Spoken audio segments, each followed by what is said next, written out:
Hi అండి, అందరికీ నమస్తే. అందరూ బాగున్నారా? నేను కూడా బాగున్నానండి. ఇవి మినప గారెలండి.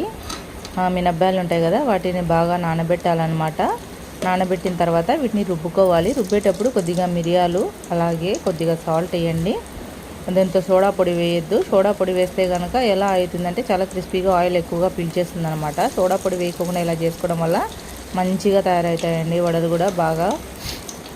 సో మీలో ఎంతమందికి మినపగారెలు అంటే ఇష్టమో ఒకసారి కామెంట్ చేయండి ఫ్రెండ్స్. ఈ మినపగారెల్లోకి ఖచ్చితంగా ఎర్ర చట్నీ అనేది ఉండాలండి. ఎర్ర చట్నీతో సర్వ్ చేసుకుని తింటే చాలా చాలా బాగుంటుంది.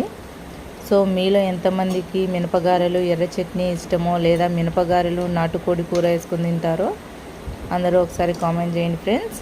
అలాగే వీడియోని లైక్ చేసి, షేర్ చేసి, సబ్స్క్రైబ్ చేయండి. సో ఇది ఇవాళ video. Thank you so much.